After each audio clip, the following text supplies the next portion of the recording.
دعائے رسول صلی اللہ علیہ وسلم میں اضافہ.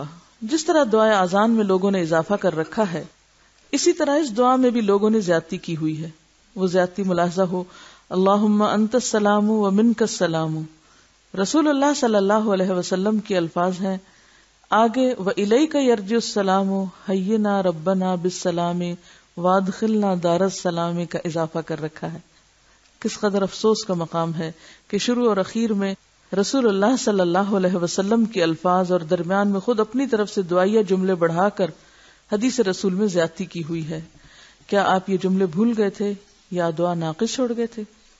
جس کی تکمیل امتیوں نے کی، یہ وہ ان سے آگے بڑھ گئے نیکی میں.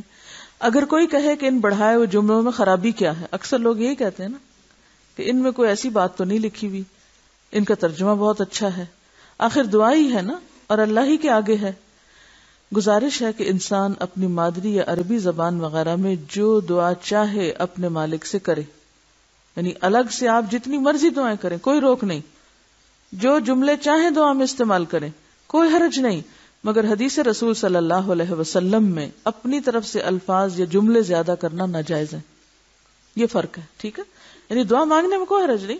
آپ ایک دفعہ یہ دعا پوری کر لیں، اس کے بعد آپ 20 جملے اس طرح کے پڑھیں، بیٹھ کے اپنی طرف سے پڑھ سکتے ہیں، مانگ سکتے ہیں دعائیں. لیکن جو آپ کے الفاظ ہیں اس کے ساتھ مت سابقے اللہ کے جوڑیں، اس کو اتنا ہی رہنے دیں تاکہ جو لوگ اتنا پڑھنا چاہیں وہ اتنا پڑھ سکے. آپ کی ایجاد کردہ دعا ان کے اوپر ایک بوجھ نہ بنے، کیونکہ اس سے کیا نقصان ہوتا ہے؟ ایسا کرنے سے دین کی اصل صورت قائم نہیں رہتی، یعنی اوریجنل چیز کا پتہ نہیں چلتا، اصل گم ہو جاتی ہے ادھر ادھر کی چیزوں میں. حضرت معاذ بن جبل رضی اللہ عنہ کہتے ہیں کہ رسول اللہ صلی اللہ علیہ وسلم نے میرا ہاتھ پکڑ کر فرمایا، اے معاذ، اللہ کی قسم میں تجھ سے محبت کرتا ہوں. یہ کتنی بڑی سعادت ہوگی حضرت معاذ کے لیے کہ ان کو آپ صلی اللہ علیہ وسلم نے قسم کھا کر محبت کا اظہار کیا. میں نے کہا میں بھی آپ سے محبت رکھتا ہوں. پھر آپ نے فرمایا کہ ہر فرض نماز کے بعد یہ دعا پڑھنا نہ چھوڑنا. یہ ہے اللہ کی خاطر محبت کا نتیجہ. ہم آدھا کام تو کر لیتے ہیں اور اس کے بعد لوگوں کی غیبت گلے شکوے سنانے شروع کر دیتے ہیں محبت کا اظہار کر کے. یہ کس قسم کی محبت ہوتی ہے کہ جس میں آپ صرف لوگوں کی برائیاں ہی بیان کرتے رہیں، خود بھی گناہگار ہوں اور دوسروں کو بھی گناہگار کریں؟ تو اللہ کے رسول صلی اللہ علیہ وسلم نے جب حضرت معاذ سے محبت کا اظہار کیا اور جواباً معاذ نے بھی کیا تو آؤٹ کم کیا تھا اس محبت کا؟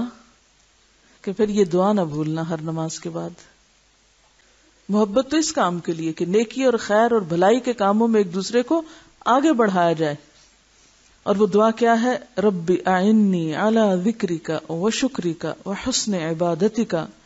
اے میرے رب، ذکر کرنے، شکر کرنے اور اچھی عبادت کرنے میں میری مدد کر. کتنی خوبصورت دعا ہے، کیونکہ ہم سب چاہتے ہیں ذکر کریں، اللہ کے شکر گزار بندے بنیں، اچھی عبادت کریں. یعنی ہم میں سے ہر ایک کی حرص ہے، اور میرے خیال ہے جتنی سنت کے مطابق نماز پڑھنے کی توفیق ہو رہی ہے اتنی ہی اور تڑپ بڑھتی ہے نا، یہ بڑھتی جا رہی ہوگی کہ اللہ ابھی نہیں تسلی، ابھی اور اچھی نماز چاہیے، اور اچھی چاہیے، اور اچھی چاہیے. خاص طور پہ وہ جو 5 مرتبے آپ نے نمازیوں کے پڑھے ہوں گے، اس کے بعد اپنا آپ کھل کے سامنے آ گیا نا کہ ہم کہاں کھڑے ہیں، ہم کتنے مطمئن ہیں کچھ نہ کر کے بھی.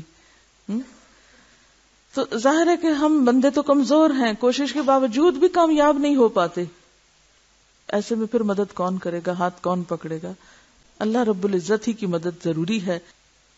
تو آپ نے حضرت معاذ سے تاکیداً فرمایا تھا کہ یہ دعا پڑھنا نہ چھوڑنا، بھولنا مت. حضرت مغیرہ بن شعبہ رضی اللہ عنہ روایت کرتے ہیں کہ رسول اللہ صلی اللہ علیہ وسلم ہر فرض نماز کے بعد کہتے تھے، لا الہ الا اللہ وحدہ لا شریک لہ، لہ الملک ولہ الحمد وہو علی کل شیء قدیر، اللہم لا مانع لما اعطیت ولا معطی لما منعت ولا ينفع ذا الجد منک الجد. اللہ کے سوا کوئی سچا معبود نہیں ہے، وہ اکیلا ہے، اس کا کوئی شریک نہیں ہے، اسی کے لیے بادشاہت ہے اور اسی کے لیے تعریف ہے، اور وہ ہر چیز پر قادر ہے. یا اللہ، تیری عطا کو کوئی روکنے والا نہیں ہے اور تیری روکی ہوئی چیز کو کوئی عطا کرنے والا نہیں ہے، اور دولت مند کو اس کی دولت تیرے عذاب سے نہیں بچا سکتی۔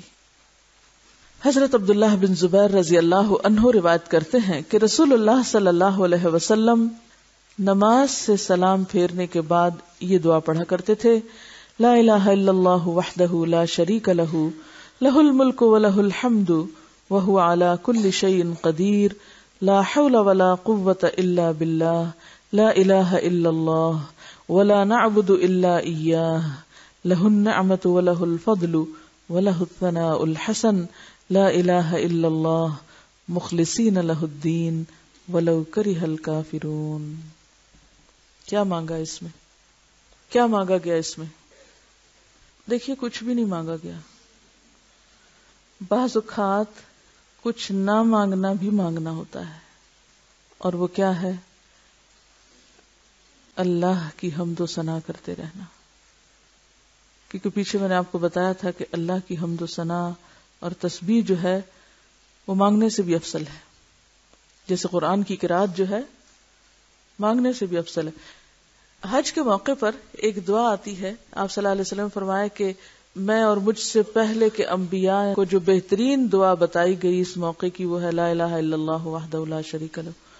تو میں جو پہلی دفعہ پڑھا میں نے کہا اس میں تو کوئی دعا ہے ہی نہیں، تو یہ آپ صلی اللہ علیہ وسلم اس کو دعا کہا ہے؟ جی ہاں، ایسی دعائیں دعا سے زیادہ مؤثر ہوتی ہیں۔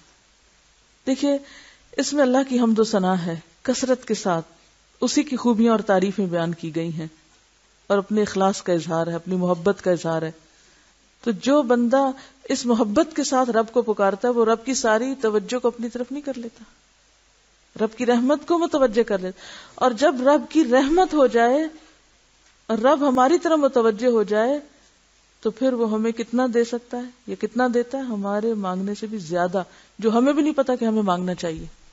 حضرت ایوب علیہ السلام کی دعا دیکھیں، حضرت یونس علیہ السلام کی دعا دیکھیں، تو اگر ذکر کا لیکچر یاد ہے آپ کو تو یہ بات سمجھ آ جانی چاہیے تھی۔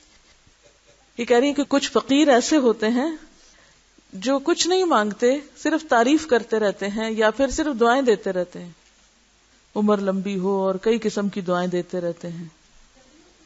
تو دعا کا مطلب کیا ہے؟ اللہ کے سوا کوئی سچا معبود نہیں، وہ اکیلا ہے، اس کا کوئی شریک نہیں، اسی کے لیے بادشاہت ہے۔ میں صرف اس کو فیل کر رہی ہوں کہ جیسے جب آپ کسی سے کچھ مانگتے ہیں نا تو وہ مانگنا اللہ تعالیٰ کو پسند ہے مانگنا، لیکن اس سے زیادہ خوبصورت کام اللہ کی تعریف کر کے اللہ کا محبوب بننا ہے، یعنی یہ اس سے اوپر کا درجہ ہے۔ تھوڑی دیر کے لیے سوچئے، ایک شخص آپ کے پاس آتا ہے اور آپ سے کوئی فیور چاہتا ہے اور ڈائریکٹ کہتا ہے مجھے آپ سے یہ فیور چاہیے، اور ایک شخص آ کے صرف آپ کے کسی احسان کی شکر گزاری کرتا ہے، تو ہو سکتا ہے کہ وقتی طور پر آپ کو یا اس کو سمجھ نہ آئے کہ وہ کیا چاہتا ہے آپ سے، لیکن آپ کا دل ضرور اس کی طرف متوجہ ہوگا۔ کیوں اللہ تعالیٰ نے فرمایا لئن شکرتم لأزیدنکم؟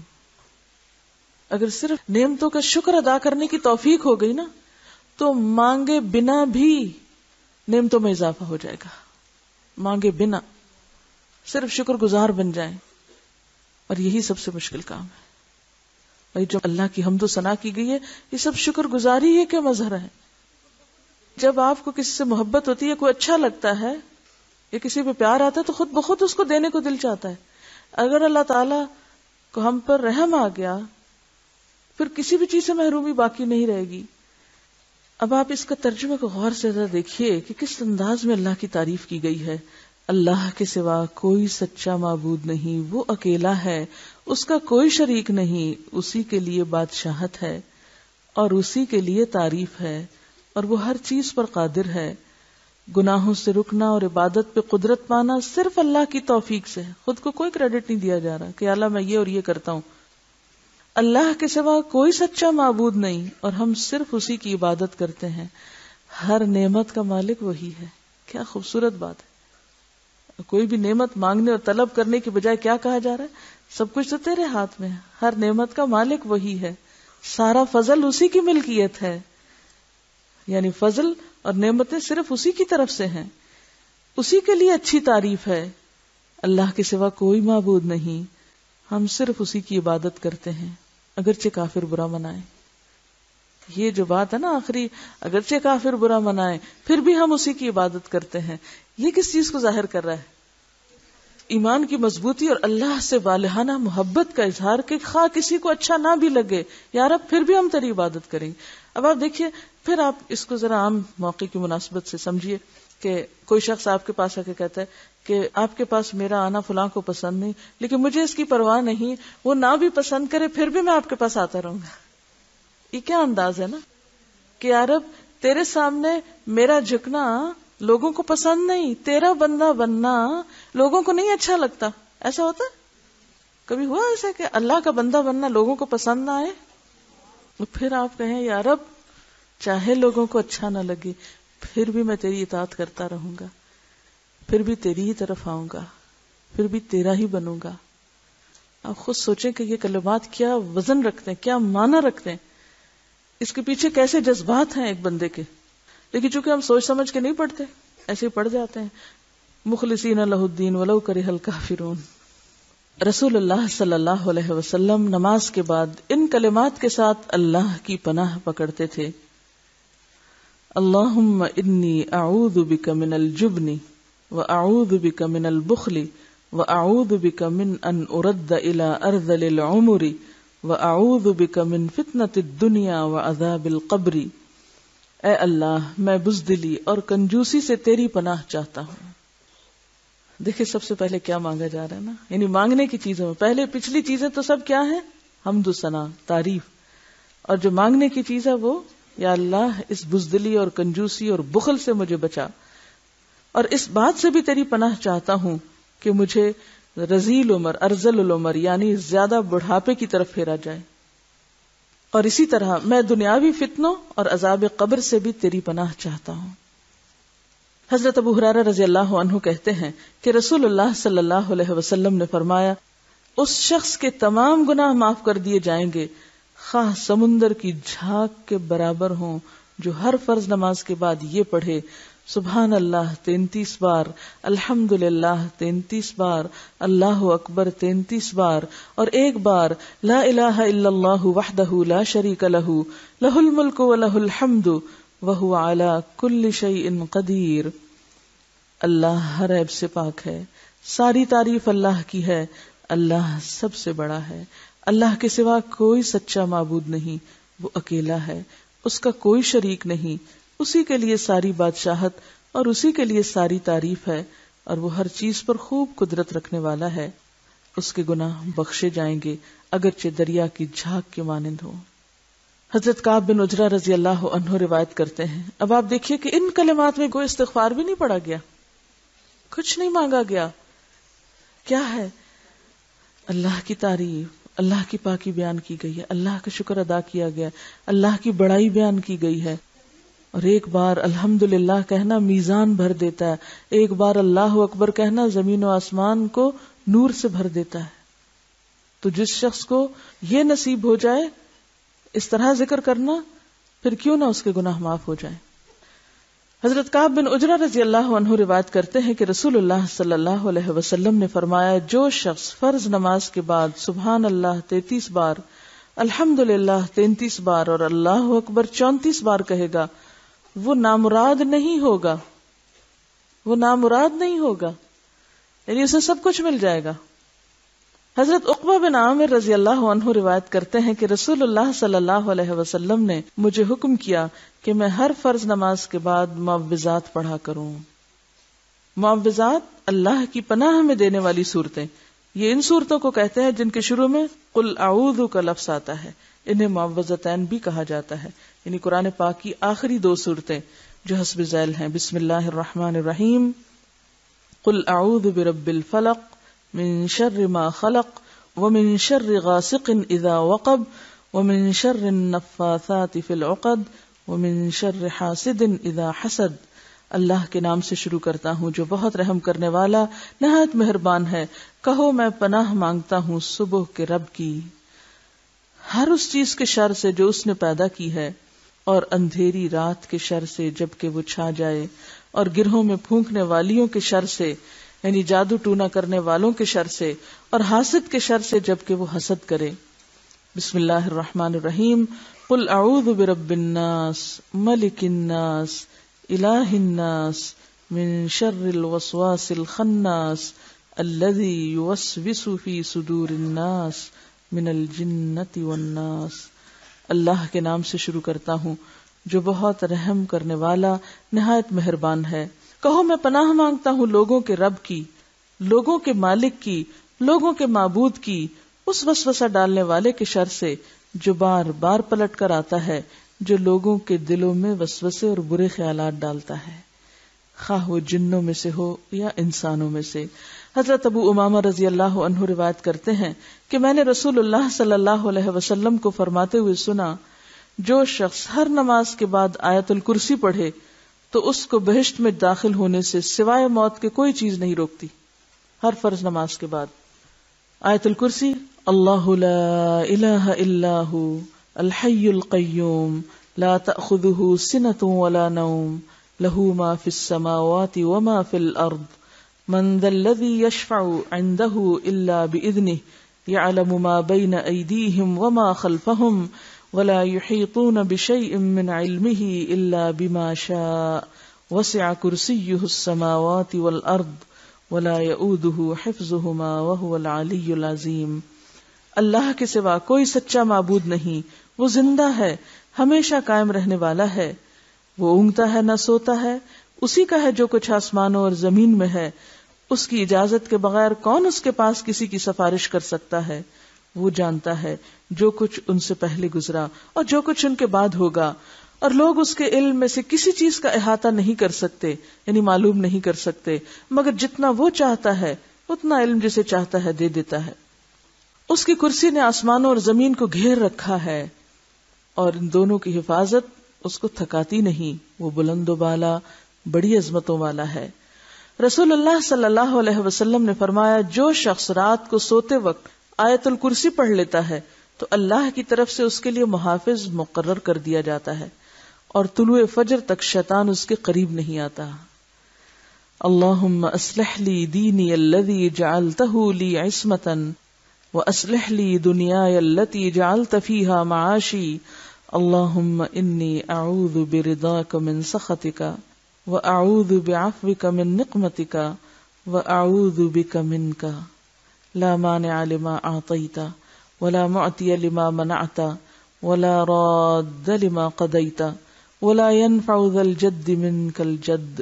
اے اللہ میرے لیے میرا وہ دین سنوار دے جس کو تو نے میری حفاظت کا ذریعہ بنایا ہے، اور میری دنیا بھی سنوار دے جس میں تو نے میری روزی پیدا کی ہے۔ اے اللہ میں تیری خوشنودی کے ساتھ تیرے غصے سے، تیری معافی کے ساتھ تیرے عذاب سے، تیرے کرم کے ساتھ تیری سزا سے پناہ مانگتا ہوں۔ جو چیز تو عطا کرے اسے کوئی روکنے والا نہیں ہے، اور جو چیز تو روکے اسے کوئی عطا کرنے والا نہیں، تیرے فیصلے کا کوئی ٹالنے والا نہیں، اور کسی دولت مند کو اس کی دولت تیرے عذاب سے نہیں بچا سکتی۔